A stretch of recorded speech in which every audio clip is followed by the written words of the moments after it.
तमुवाच ऋषिकेशः प्रसन्नेव भारत सेनयोरुभयोर्मध्ये विषिदन्तमिदं वच। હે ધૃતરાષ્ટ્ર, તે પછી બંને સૈન્યોની મધ્યે ભગવાન શ્રી કૃષ્ણે શોકમગ્ન અર્જુનને સ્મિતપૂર્વક આ પ્રમાણે વચનો કહ્યા. શ્રી ભગવાન વાચ અશોચ્યાનન્વશોચસ્ત્વં પ્રજ્ઞાવાદાંશ્ચ ભાષસે ગતાસુન્શ્ચ નાનુશોચન્તિ પંડિતાઃ. શ્રી ભગવાન બોલ્યા, તું વિદ્વતા ભરી વાતો કરે છે, પરંતુ જેનો શોક કરવા જેવો નથી તેના માટે તું શોક કરી રહ્યો છે. જેઓ જ્ઞાની હોય છે તેઓ જીવિત કે મૃત માટે શોક કરતા નથી. ન ત્વેવાહમ જાતુ નાસમ ન ત્વમ નેમે જનાધિપા ન ચૈવ ન ભવિષ્યામ સર્વે વયમત પરમ.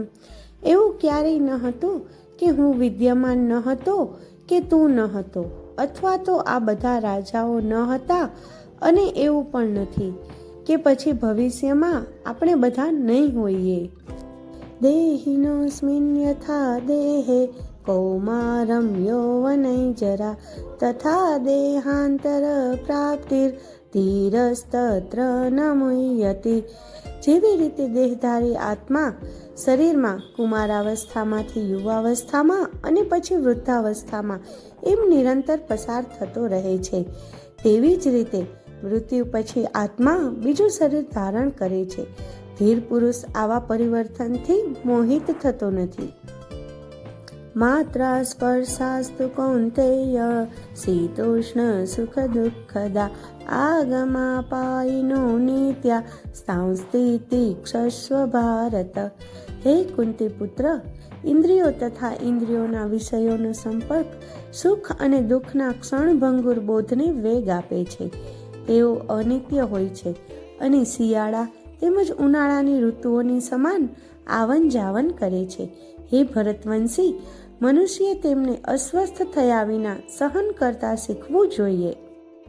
યમ હિ ન વ્યથયન્ત્યેતે પુરુષમ પુરુષર્ષભ સમ દુઃખ સુખં ધીરમ સોમૃતત્વાય કલ્પતે.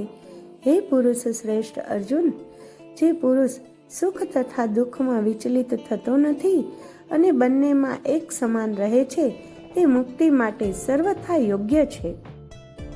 ના સતો વિદ્યતે ભાવો ના ભાવો વિદ્યતે સત ઉભયોરપી દ્રષ્ટોંત સ્વનયોસ્તત્વદર્શિભિ.